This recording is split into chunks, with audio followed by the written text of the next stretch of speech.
네, 마태복음 5장 말씀을 나누도록 하겠습니다.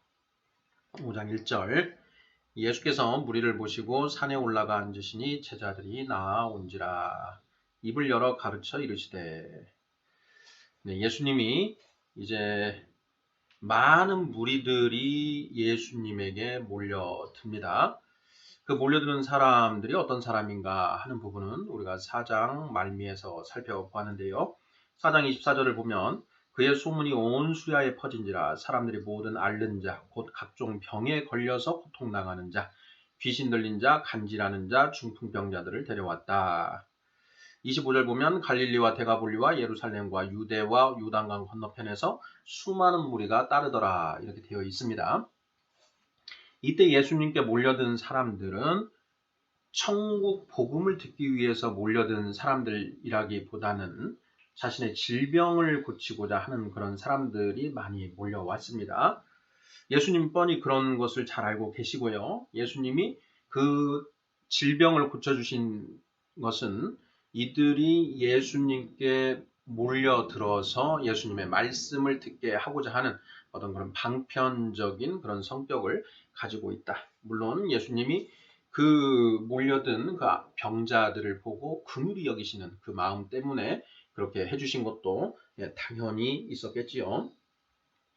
예수께서 그렇게 몰려든 무리들을 보시고 산에 올라가 앉으십니다. 자, 이때 당시에 스승이 자리에 앉는다는 것은 이제 가르침을 펴겠다라는 그런 의미를 가지고 있다고 합니다. 앉으시니 제자들이 나아온지라.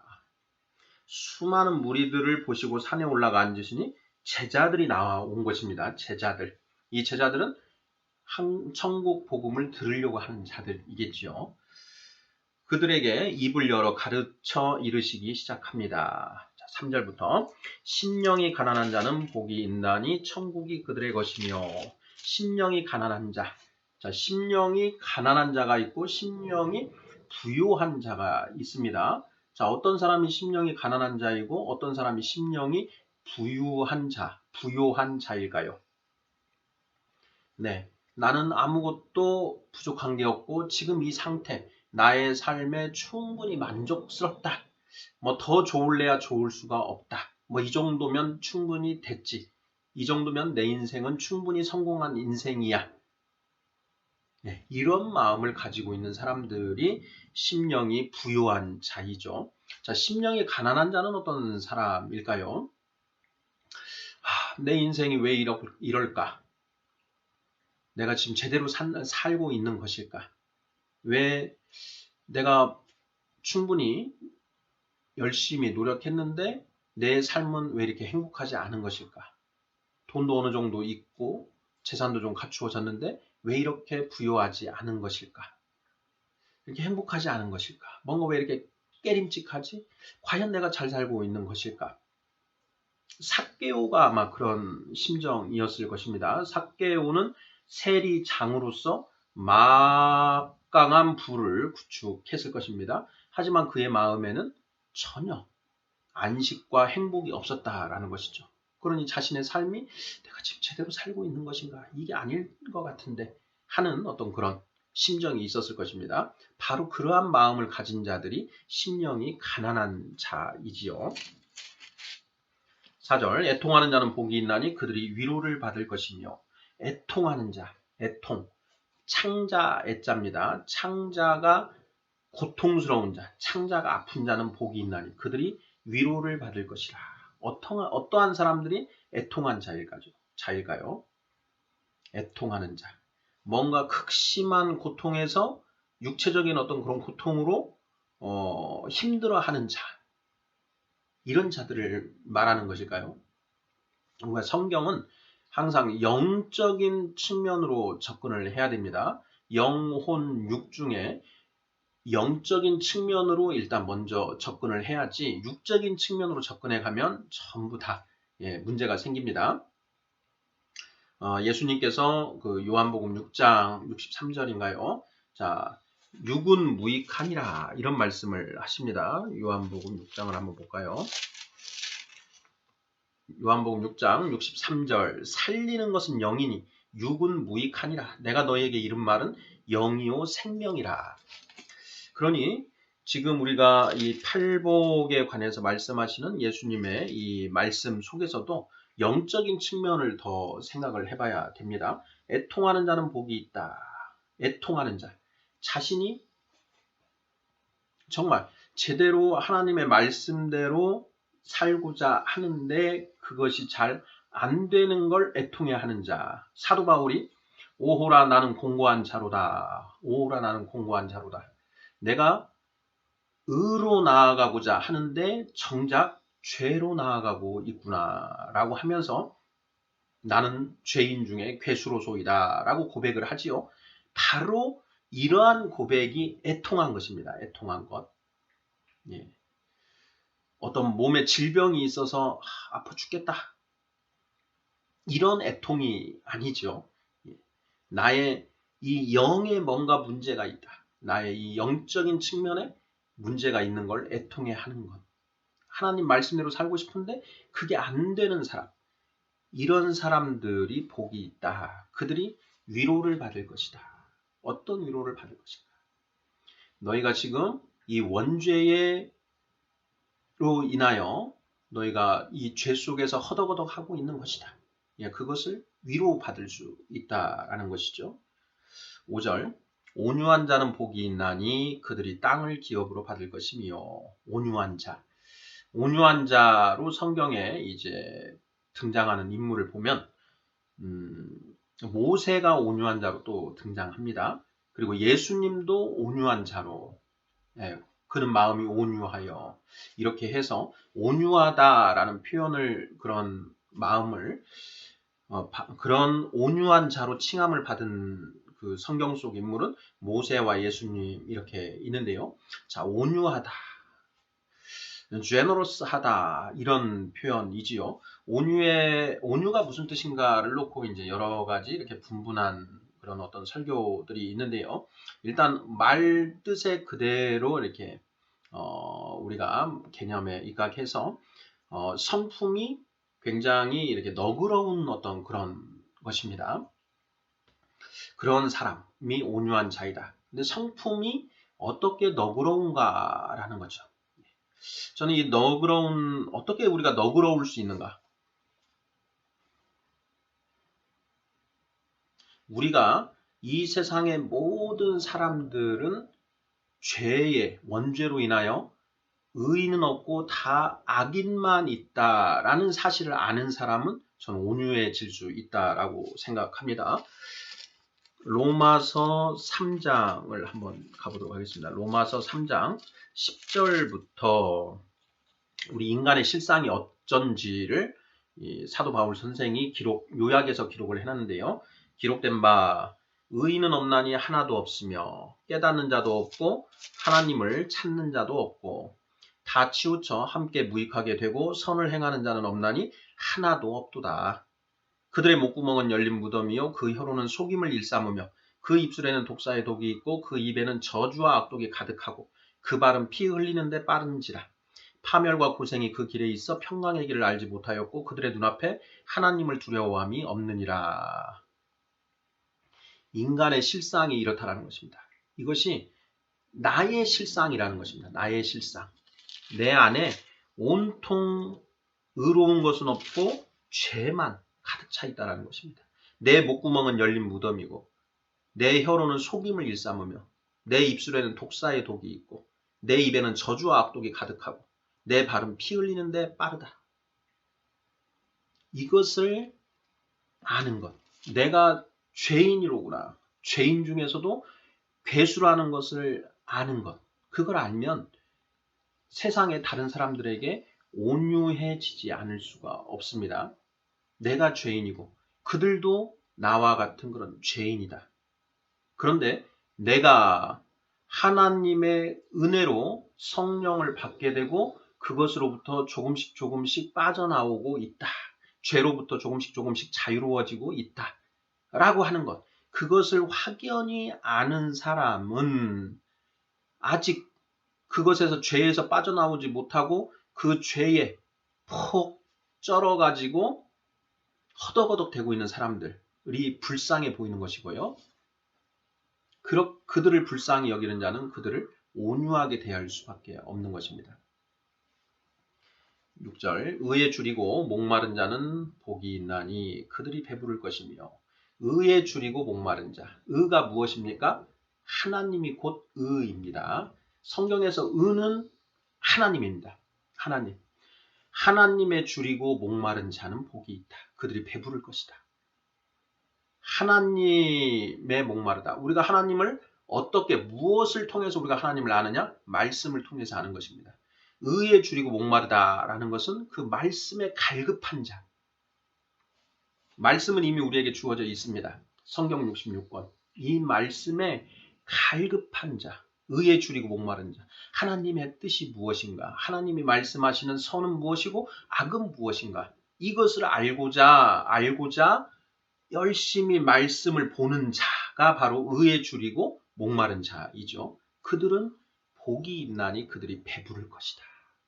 하나님의 말씀, 영의 말씀을 먹고 배부르다라는 것입니다. 의로 가득 차게 되는 것이죠. 7절 긍휼히 여기는 자는 복이 있나니 그들이 긍휼히 여김을 받을 것이며 긍휼히 여긴다. 아까 온유할 때 이야기를 나눴습니다. 우리는 온통 원죄로 인하여 죽을 죄에 걸려있는 그런 상태입니다.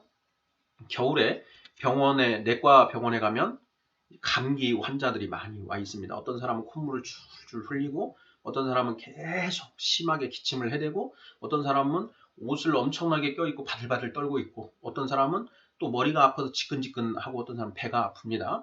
감기의 증상이 가지가지이지요. 자, 그런데 그렇게 나도 그 감기에 걸려가지고 그 병원에 갔더니 다른 사람들이 그렇게 있습니다. 그럼 이 사람 옆에서 막 자꾸 기침을 합니다. 그러면 그 사람을 보고 어떤 생각이 드나요? 아, 더럽게 저렇게 기침을 해야 되나? 아, 더럽게 저렇게 콧물 질질 흘려? 아유, 사람이 변변치 못하게? 이런 생각이 드나요? 아니면 아유, 감기 걸려가지고 고생이 심하네? 그나마 내가 오히려 차라리 다행이네? 이런 생각이 드나요? 당연히 후자의 마음이 들죠. 병원이기 때문에 그런 생각이 드는 겁니다. 그 사람이 뭔가 지금 감기에 걸리는 환자라는 것을 알기 때문에 그 사람을 그렇게 생각할 수 있는 것이죠. 그리고 불쌍하게 느껴지는 겁니다. 막 토할 듯이 내 오장육부를 토해낼 듯이 기침을 심하게 하는 사람을 보고 아이고 저게 뭐냐 하고 욕하는 사람이 없다라는 거죠. 불쌍하게 여겨진다라는 것이죠. 왜? 그가 감기의 독감에 걸렸다라는 것을 알고 있으니까. 긍휼히 여기는 자는 복이 있나니 우리는 예수님이 너희는 서로 사랑하라 라고 합니다. 하나님의 사랑은 그 본질이 긍휼입니다. 불쌍히 여기라 라는 얘기하고 똑같습니다. 너희는 서로 사랑하라. 너희는 서로 불쌍히 여기라. 왜 불쌍히 여기느냐? 죄에 빠져서 허덕허덕 대고 있고 성령을 받았음에도 불구하고 아직도 죄를 온전히 깨닫지 못하고 의로 나아가지 못한 그런 상태에서 여전히 죄를 짓고 있는 너희의 모습을 서로 불쌍히 여기라 라는 것입니다. 예수님이 최후의 만찬 때 제자들의 발을 씻겨주시죠. 너희도 이렇게 하라. 내가 한 것처럼 너희도 그렇게 하라. 서로 발을 씻겨주라 라는 것입니다. 발을 씻겨주는 것. 우리가 성령을 받고 하나님의 말씀을 받아서 죄사함을 받았는데 그럼에도 불구하고 이후에 죄를 짓지요. 그 짓는 죄들을 서로 용서하고 씻어줘라 라는 그런 말씀인 것입니다. 그래서 우리는 서로 긍휼히 여겨야 됩니다. 인간의 사랑은 이뻐서 하는 사랑이고요. 하나님의 사랑은 불쌍해서 하는 사랑입니다. 하나님이 보실 때 우리가 이쁜가요? 죄에서 허덕허덕 대고 있고 말씀도 주시고 성령도 주셨는데 여전히 죄에서 허덕이고 있는 우리들을 보실 때 이쁘실까요? 미우실까요? 당연히 미우시겠죠. 그럼에도 불구하고 하나님 우리를 사랑하십니다. 왜 사랑하실까요? 불쌍해서 사랑하신다. 불쌍해서. 인간의 사랑은 이뻐야 사랑할 수 있습니다. 아무리 자식도요. 미워지면 사랑할 수 없습니다. 부인도 그렇고 남편도 그렇습니다. 이쁠 때 부인이고 남편으로 사랑스러운 거지 보기만 하면 밉습니다. 뭐 하는 일 하나만 보더라도 그냥 미운 그런 생각이 막 드러납니다. 사랑할 수 있을까요? 절대 사랑 못합니다. 부모님도 마찬가지입니다. 부모님도 내가 그 부모님이 이쁠 때 그때 부모님을 사랑할 수 있죠. 부모님이 미워질 때가 있습니다. 예를 들어서 부모님이 노안이나 치매 등으로 인해 가지고 계속 나를 애먹입니다. 그러면 그 김병의 효자 없다라고 나중엔 점점 미워집니다. 그러면 사랑이라는 것은 더 이상 있을 수가 없습니다. 우리 안에. 이 인간의 사랑은 이뻐서 하는 사랑이죠. 그것이 나에게 왜 이쁘냐? 나한테 득이 되기 때문에 이쁜 겁니다. 인간의 사랑의 본질은 자기애, 결국 자기애입니다. 자기애. 나를 사랑하는 마음에서 다른 사람도 사랑하는 것이죠. 다른 사람을 사랑함으로써 내가 충족감을 느낀다라는 것이죠. 그게 인간의 사랑입니다. 하나님의 사랑은 인간의 사랑과는 완전히 다르죠. 완전히 그 성질이 다릅니다. 하나님의 사랑은 불쌍해서 하는 사랑입니다. 자비라고 이야기하죠. 긍휼히 여기는 자는 복이 있나니 우리가 다른 사람들 절대 긍휼하게 안 느껴집니다. 예. 밉게 느껴지면 밉게 느껴졌지 긍휼이 안 느껴집니다. 그런데 성령이 우리 안에 들어오실 때 하나님의 사랑의 씨가 우리 안에 들어왔고요. 그 사랑이 조금씩 자라면서 하나님의 마음으로 하는 사랑이 가능해지게 됩니다. 갈라디아서 5장 22절 오직 성령의 열매는 사랑과 희락과 화평과 오래 참음과 해석이 쭉 나가는데 첫 번째가 그 사랑이죠. 이때 사랑은 인간의 사랑이 아니라 하나님의 사랑을 말합니다. 하나님의 사랑은 긍휼에 기초한 사랑입니다. 예수님께서 너희는 서로 사랑하라, 서로 불쌍히 여기라 라는 것입니다.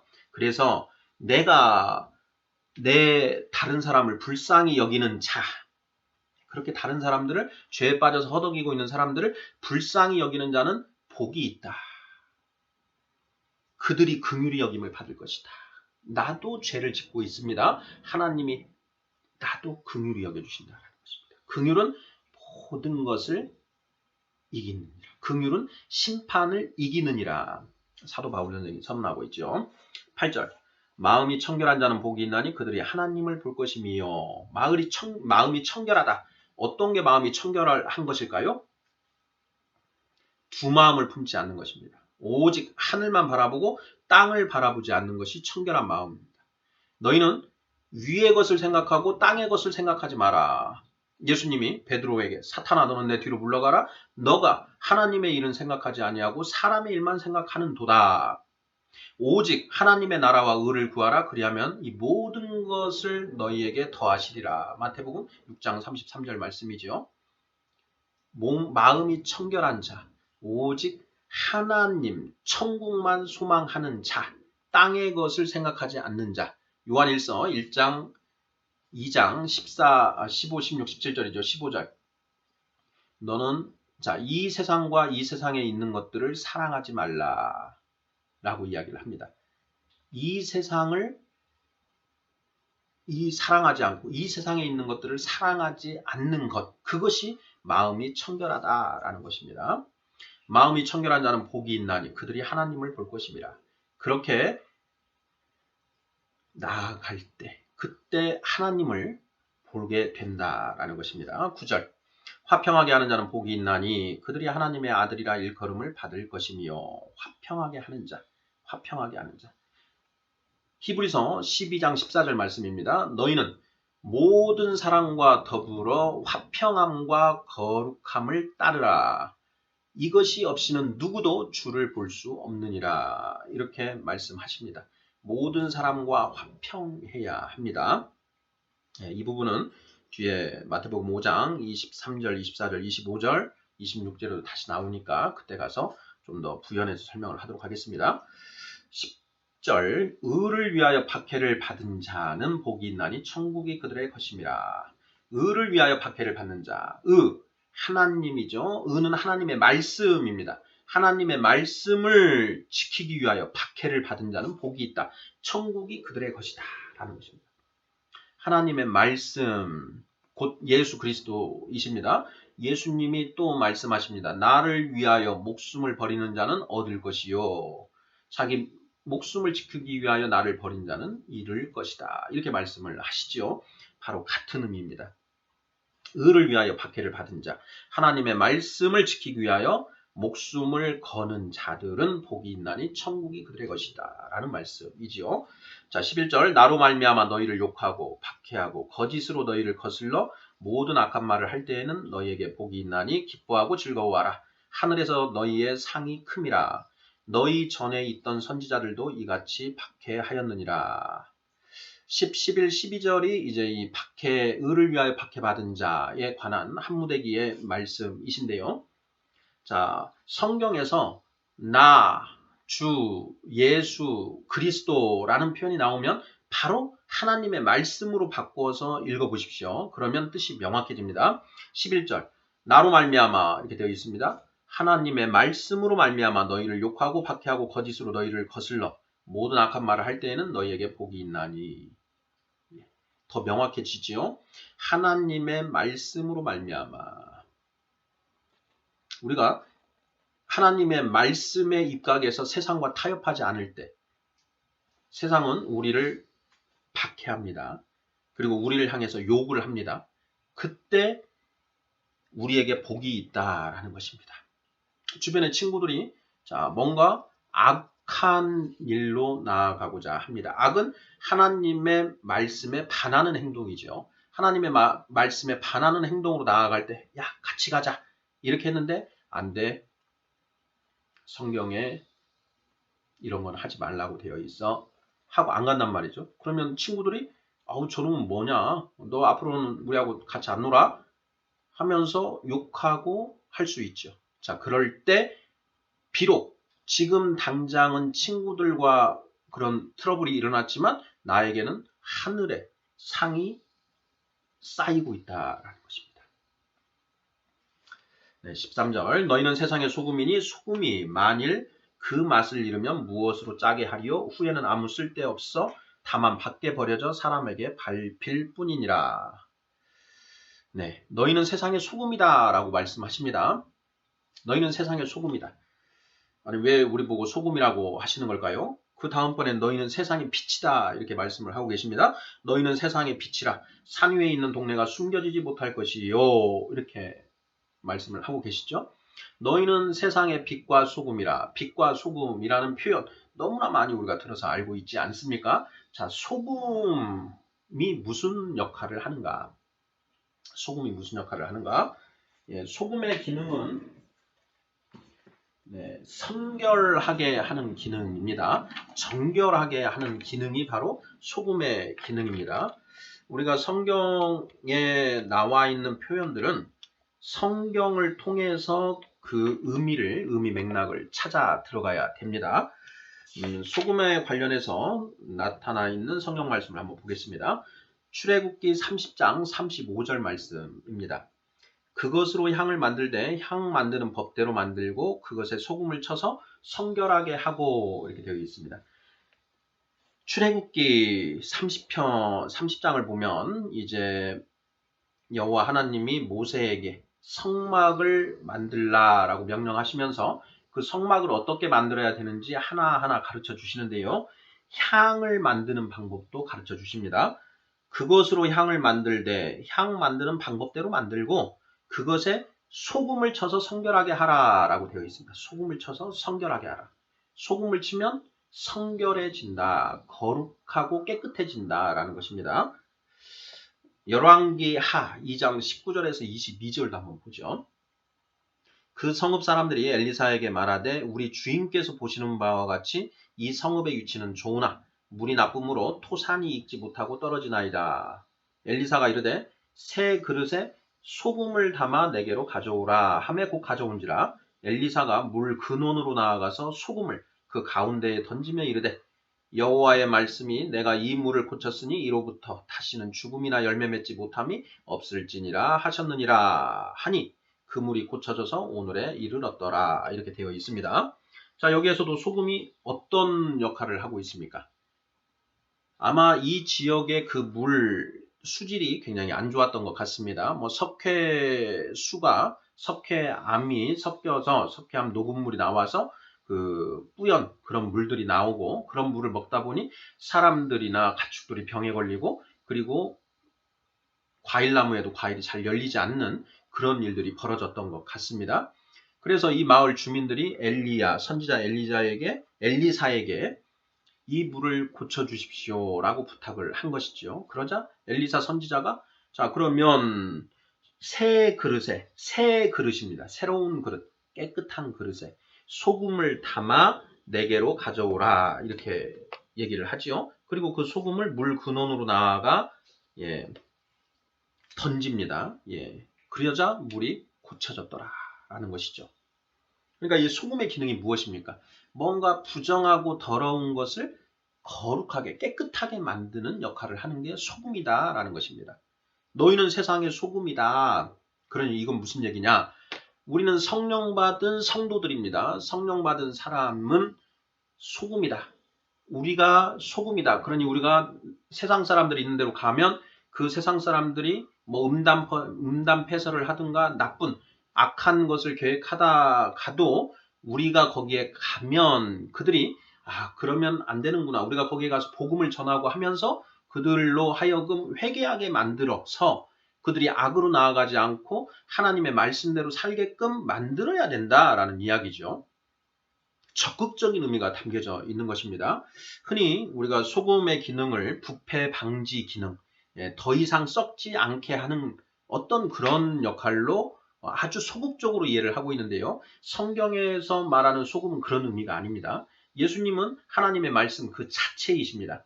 이때 당시에 구약 성경만 있었을 터인데 구약 성경에 기록된 말씀 하나하나에 본래적 의미를 예수님은 정통하고 계시는 것이죠. 그래서 그 의미를 설명을 하시는 것입니다. 성경에 입각해서 자, 소금은 너희는 세상의 소금이라. 이 세상은 지금 썩을 대로 썩어 있습니다. 그리고 암흑 상태입니다. 캄캄한 상태. 너희는 세상의 빛이라. 우리가 가는 곳에 자 우리가 지금 이제 막 성령 받아서 아주 깐난하게면 반짝반짝하는 반딧불 정도 될 것이고요. 조금 더 했으면 이제 우리 케미 조금 더 환한 그리고 조금 더 가면 등불 조금 더 가면 가로등 조금 더 가면 이제 좀 더 발광체 헤드라이트 후레쉬 이런 정도로 이제 점점 우리가 빛의 역할을 더 하게 되겠지요. 자 빛이 어둠 속으로 들어가면 어둠이 물러나게 되어 있습니다. 너희는 세상의 빛이라 적극적인 겁니다. 어둠을 물러내는 역할을 하는 것입니다. 소금도 마찬가지입니다. 썩을 대로 썩어 있는 세상을 더 이상 썩지 않게 한다? 이미 바닥입니다. 세상은 썩을 대로 썩어 있는 것입니다. 그러니 부패 방지 기능이다 라고 이야기를 하는 것은 성경의 소금의 기능을 잘못 이해하고 있는 것입니다. 너희는 세상의 소금이라. 너희가 가는 곳은 거룩하고 성결하게 변화시켜라 라는 것입니다. 소금이 만일 그 맛을 잃으면 무엇으로 짜게 하리요? 소금이 맛을 잃어버리면 바닷가의 모래하고 똑같은 것입니다. 바닷가의 모래와 똑같다. 후에는 아무 쓸데없어 다만 밖에 버려져 사람에게 밟힐 뿐이니라. 너희가 세상의 소금인데 전혀 성결하게 하는 기능을 하지 못하더라. 어디에 가서 깨끗하게 만들어내지 못하더라. 그러면 무익한 소금입니다. 하나님이 그 소금은 버려버린다라는 것입니다. 버려버린다. 지옥 간다는 얘기지요. 그 의미입니다. 소금이 그 맛을 잃으면 무엇으로 짜게 하리요? 후에는 아무 쓸데없어 다만 밖에 버려져 사람에게 밟힐 뿐이니라. 14절 너희는 세상의 빛이라 산 위에 있는 동네가 숨겨지지 못할 것이요. 사람이 등불을 켜서 말 아래에 두지 아니하고 등경 위에 두나니 이러므로 집안 모든 사람에게 빛이 느니라. 이같이 너희 빛이 사람 앞에 비치게 하여 그들로 너희 착한 행실을 보고 하늘에 계신 너희 아버지께 영광을 돌리게 하라. 네. 지금 중요한 내용입니다. 16절. 자, 우리가 하나님께 어떻게 영광 돌릴 수 있는가 하는 그 방법이 드러나 있죠. 자, 이 모든 영광을 하나님께 돌립니다. 이런 얘기를 하지요. 자, 뭔가 내가 잘 됐을 때 시험에 합격하고 좋은 학교에 합격을 했습니다. 이것이 모두 다 하나님의 영광입니다. 어디 대회에 나가서 금메달, 은메달 이렇게 수상을 했습니다. 그랬을 때 하나님께 이 모든 영광을 돌립니다. 이렇게 얘기를 하죠. 그게 맞습니까? 이같이 너희 빛이 사람 앞에 비치게 하여 그들로 너희 착한 행실을 보고 하늘에 계신 너희 아버지께 영광을 돌리게 하라. 이렇게 되어 있습니다.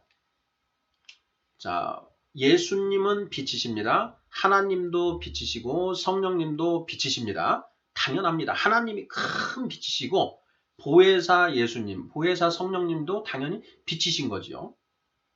그 빛이 우리에게 비춰졌습니다. 그러면 달이 태양의 빛을 받아서 밤에 빛을 쏘아내듯이 우리도 그 빛을 반사해낸다라는 것입니다. 그 빛이 나에게서 스스로 나간 것인가요? 아니면 받아서 쏜 것인가요? 받아서 쏜 것이죠. 아, 달 밝다.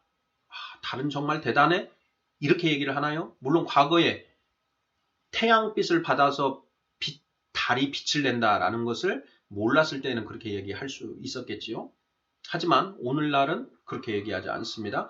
아, 저 달이 대단한 게 아니라 달에게 태양을 쏘아서 태양빛이 비춰져서 그 빛이 나는 것이기 때문에 그 빛의 근원인, 빛의 원천인 태양을 우리가 좋게 이야기를 하는 것입니다. 똑같습니다. 우리가 착한 행실을 하는 것은 내가 착해서 하는 것입니까? 아니면 하나님의 말씀 때문에 하는 것입니까? 하나님의 말씀 때문에 하는 것이죠. 그러니 우리가 하나님의 말씀 받은 우리가 세상에서 하나님의 말씀대로 행하는 것이 착한 행실이죠. 자, 그런 걸 했을 때 사람들이 아이고, 이 사람은 왜 이렇게 착하냐? 참 성인 중에 성인이네? 이렇게 얘기를 하게 하면 잘못된 것이라는 겁니다. 아, 그게 아니고요. 저는 죄인 중에 죄인이었는데 하나님의 은혜를 받아서 하나님의 말씀을 알게 되었고 그 말씀대로 사는 것뿐입니다. 나는 죄인 중에 괴수에 불과합니다. 하나님의 능력이십니다. 라고 말하는 것이 바로 하나님께 영광을 돌리는 것이다 라는 것입니다. 이같이 너희 빛이 사람 앞에 비치게 하여 그들로 너희 착한 행실을 보고 하늘에 계신 너희 아버지께 영광을 돌리게 하라. 15절 사람이 등불을 켜서 말 아래에 두지 아니하고 등경 위에 두나니 이러므로 집안 모든 사람에게 비치느니라 이렇게 되어 있습니다. 사람이 등불을 켜서 말 아래 이거 대박을 말합니다. 그릇 예 불을 켰는데 자 등불을 켜서 그 대박 아래에다가 숨겨두지 않는다라는 것입니다. 왜냐 불을 켜면 높은 데다 걸지요. 걸어서 그 불빛이 두루 퍼지게 그 반경 안을 밝게 비치게끔 한다라는 것입니다. 그래서 빛은 항상 높은 곳에 있다라는 것이죠. 너희는 세상의 빛이라 산 위에 있는 동네가 숨겨지지 못할 것이다. 산 위에 있는 동네.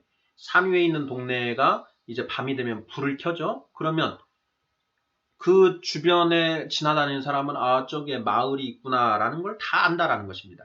거기에 불이 반짝반짝 빛나고 있으니까요. 불은 세상의 빛은 감춰지지가 않는다라는 것입니다. 우리가 하나님의 빛을 받아서 그 빛이 우리 안에 이제 반사되죠. 그러면 사람들이 당연히 그걸 안다라는 겁니다.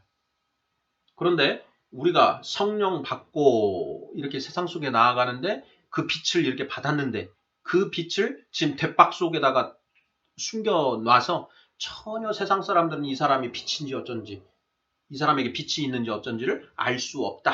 예, 그러면 무익한 존재인 거죠. 하나님께 무익한 존재이다. 근데 우리에게 빛이 어떻게 알 수 있느냐? 착한 행실. 착한 행실은 바로 하나님의 말씀에 순종함으로 나아가서 그 말씀대로 살아가는 것을 말하는 것입니다. 그들로 너희 착한 행실을 보고 하늘에 계신 너희 아버지께 영광을 돌리게 하라. 17절 내가 율법이나 선지자를 폐하러 온 줄로 생각하지 말라. 폐하러 온 것이 아니요 완전하게 하려 함이라. 진실로 너희에게 이르노니 천지가 없어지기 전에는 율법의 1.1획도 결코 없어지지 아니하고 다 이루리라. 네, 이 말씀도 정말 우리가 묵상을 많이 해야 되고 정말 큰 의미가 있는 그런 표현입니다. 사도 바울 선생은 예수님이 율법의 마침이 되셨다라고 이렇게 기록을 하고 있는데요. 얼핏 보면 이 말씀이 이 말씀과 서로 상충하는 그런 말 같습니다. 로마서 10장 4절인데요. 그리스도는 모든 믿는 자에게 의를 이루기 위하여 율법의 마침이 되시니라. 로마서 10장 4절입니다.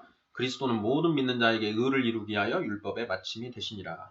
자, 이 말씀과 그 말씀 옆에다가 이것과 대비돼 서로 상충할 것 같은 말씀으로 마태복음 5장 17절이라고 이렇게 써두면 나중에 참고가 되겠죠. 마태복음 5장 17절 그리고 마태복음 5장 17절에는 로마서 10장 4절. 사도 바울 선생은 예수님이 율법의 마침이 되셨다라고 말씀을 하셨는데 예수님은 정작 내가 율법이나 선지자를 폐하러 온 줄로 생각하지 말라. 폐하러 온 것이 아니요 완전하게 하려 함이라. 진실로 너에게 이르노니 천지가 없어지기 전엔 율법의 1.1획도 결코 없어지지 아니하고 다 이루리라. 이렇게 말씀을 하셨다라는 것이죠. 잘 모르는 분들은 이거 뭐냐 성경에 서로 이렇게 배치되는 말씀이 이렇게 있네. 서로 앞뒤가 안 맞네. 하는 이런 생각을 할 수 있는데요.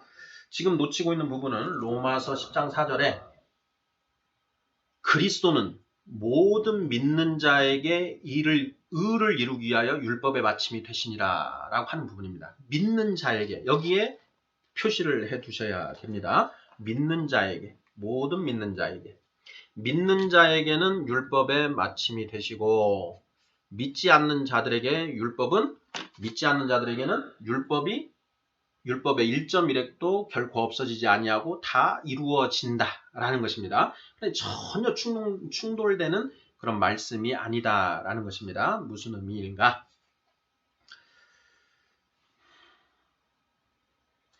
천지 만물, 하나님이 창조하신 이 세상과 우리 인간 본성에도 하나님의 법이 아로새겨져 있습니다. 그럴까요? 안 그럴까요? 하나님이 창조하신 이 천지 만물 그리고 우리 인간에도 하나님의 창조 섭리, 하나님의 법이 면면이 새겨져 있다라는 것입니다. 성경으로 확인해 보도록 하겠습니다. 먼저 로마서 1장 보겠습니다. 로마서 1장 20절 창세로부터 그의 보이지 아니하는 것들 곧 그의 영원하신 능력과 신성이 그가 만드신 만물에 분명히 보여 알려졌나니 그러므로 그들이 핑계하지 못할지니라. 창세로부터 그의 보이지 아니하는 것들 곧 그의 영원하신 능력과 신성이 그가 만드신 만물에 분명히 보여 알려져 있다.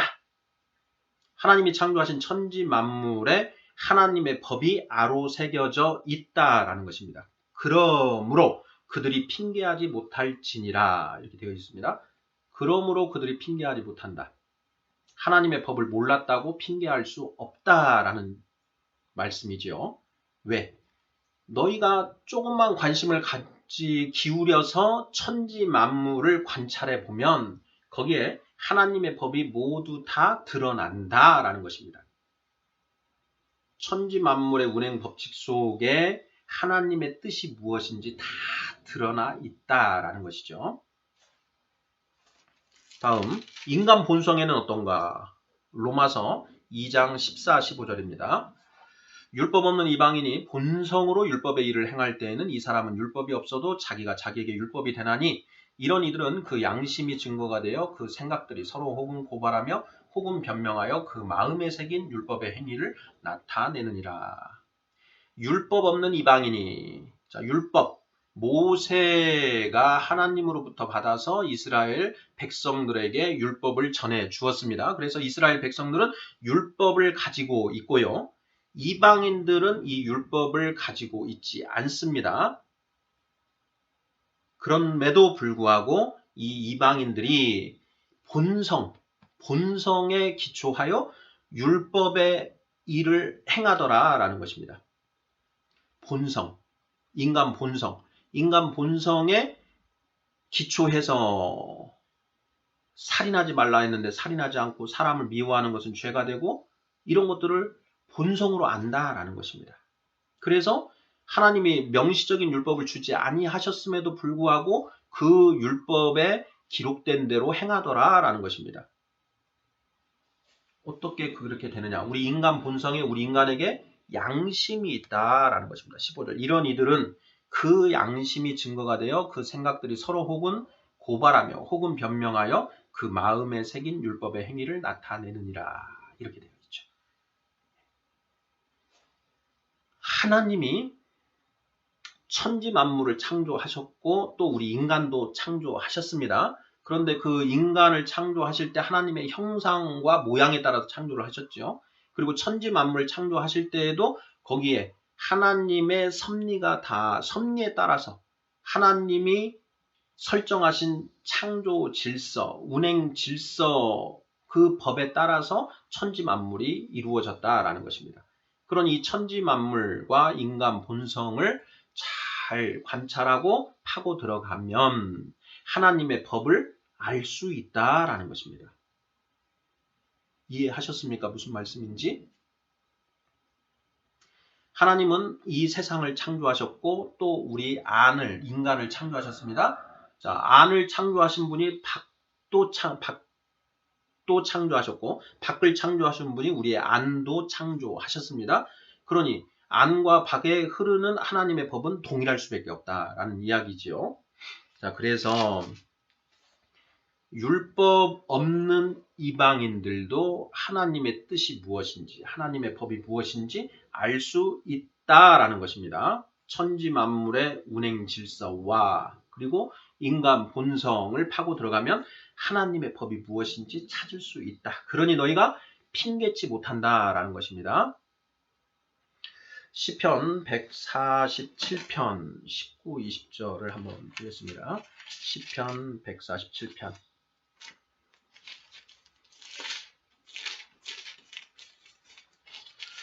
네, 시편 147편을 보면 이제 19절, 147편 19절. 그가 그의 말씀을 야곱에게 보이시며 그의 율례와 규례를 이스라엘에게 보이시는도다.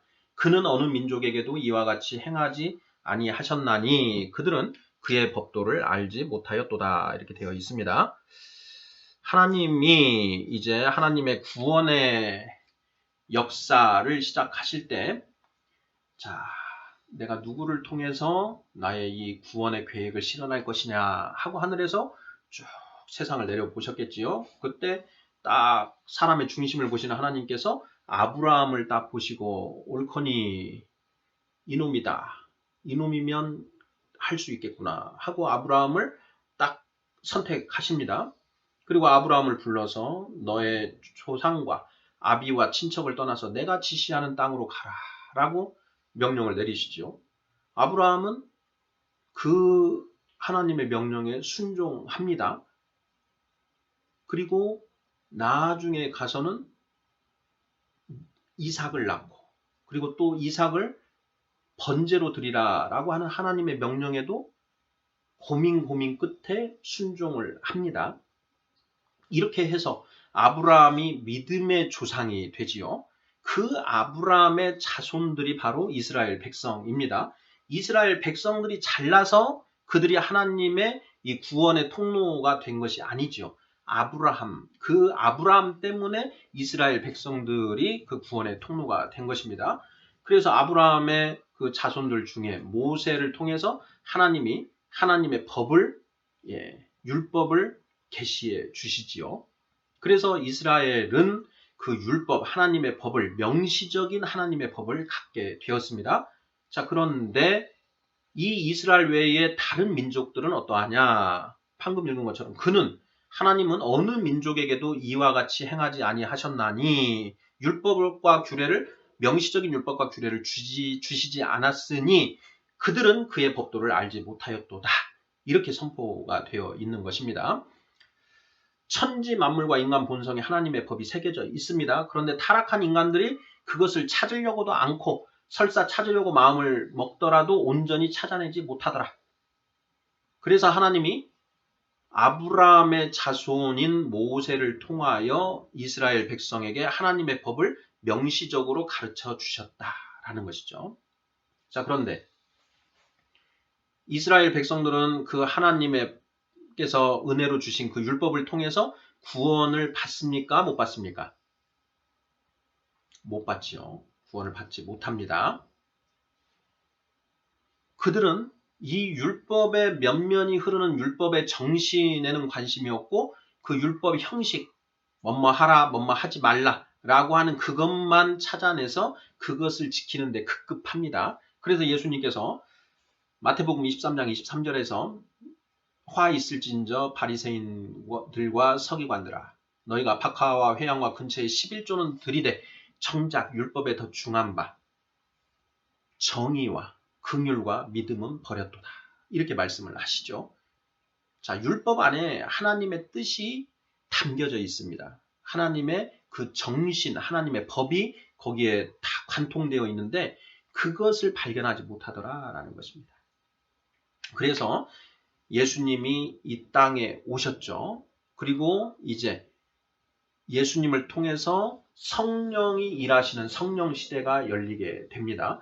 그 성령님이 이제 인간의 마음 안으로 들어오셔서 조명해 주심으로 인해서 비로소 그 하나님의 말씀에 면면이 흐르고 있는 하나님의 뜻, 하나님의 법을 온전히 깨달을 수 있게 된다라는 것입니다. 그 성령 시대는 유대인들에게만 열린 게 아니고요. 모든 세상 사람들에게 공이 열려져 있습니다. 자, 그래서 예수님이 말씀하시기를, 그래서 이제 먼저 사도 바울은 이렇게 얘기를 한 것입니다. 그리스도는 모든 믿는 자에게 의를 이루기 위하여 율법의 마침이 되시니라.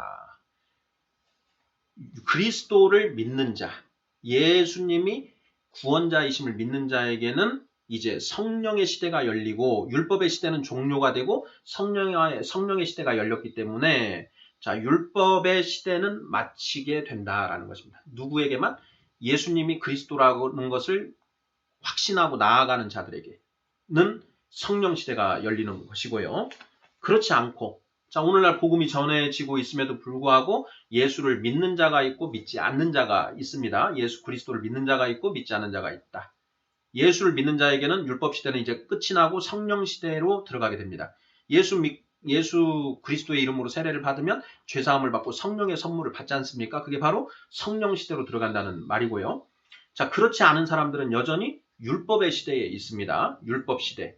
자, 율법 시대를 사는 사람에는 두 종류가 있는 겁니다.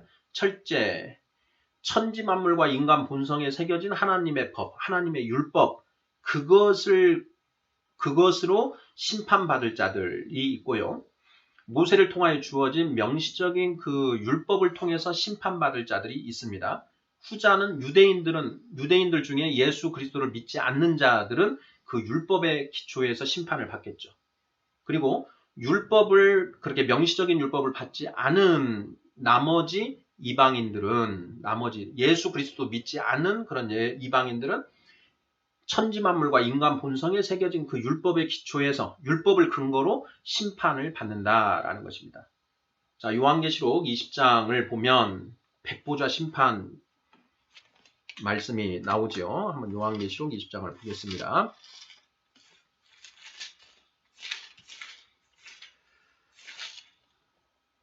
요한계시록 20장 11절. 또 내가 크고 흰 보좌와 그 위에 앉으신 이를 보니 땅과 하늘이 그 앞에서 피하여 간데 없더라. 또 내가 보니 죽은 자들이 큰 자나 작은 자나 그 보좌 앞에 서 있는데 책들이 펴 있고 또 다른 책이 펴졌으니 곧 생명책이라. 죽은 자들이 자기 행위를 따라 책들에 기록된 대로 심판을 받으니. 바다가 그 가운데에서 죽은 자들을 내주고 또 사망과 음부도 그 가운데에서 죽은 자들을 내주매 각 사람이 자기의 행위대로 심판을 받고 사망과 음부도 불못에 던져지니 이것은 둘째 사망 곧 불못이라. 누구든지 생명책에 기록되지 못한 자는 불못에 던져지더라. 이렇게 되어 있습니다. 세상 끝날 백보자 크고 흰 보좌에서 심판이 펼쳐집니다. 그때 모든 죽은 자들이 부활해서 육신의 부활로 나와서 그 심판주 앞에서 심판을 받습니다. 자, 그 중에 세 그룹이 있는 것입니다. 첫째, 성령 받은 자들. 성령 받은 자들은 그 성령님의 인도하심에 순종했는가 안 했는가 이것을 가지고 천국 지옥이 갈라집니다. 자, 그 다음에 성령을 받지 않고 모세를 통해서 명시적인 율법을 받은 자들. 그들은 그 율법에 근거해서 율법을 다 지켰으면 천국, 율법을 다 못 지켰으면 하나라도 어겼으면 지옥 가게 된다라는 것이죠. 자, 그리고 나머지 성령도 안 받고 명시적인 율법도 안 받은 나머지 사람들이 있죠. 그 사람들은 무엇으로 심판을 받느냐? 천지 만물과 인간 본성에 새겨진 하나님의 법으로 심판을 받는다라는 것입니다. 자, 그때 그들이 이야기하겠죠. 아이고 하나님, 내가 이럴 줄 알았으면 천지 만물과 인간 본성을 잘 살펴서 하나님의 법을 찾았겠지요. 그런데 그게 찾을 수도 없고 그게 있다는 것도 알지 못했습니다. 라고 변명을 할 거라는 것입니다. 그때 로마서 1장 20절 말씀처럼 하나님의 신성과 능력이 하나님이 만드신 그 만물에 분명히 보여 알려졌나니 그들이 핑계치 못하리라 라고 기록되어 있죠. 그래서 그들이 그런 핑계를 해봐야 소용없다라는 것이고요. 그리고 또 한 가지 또 무엇이 있느냐? 예수님이 너희는 가서 모든 민족을 제자로 삼아 세례를 베풀고 내가 가르친 것을 가르쳐 지켜 행하게 하라라고 전도의 명령을 내려주셨습니다.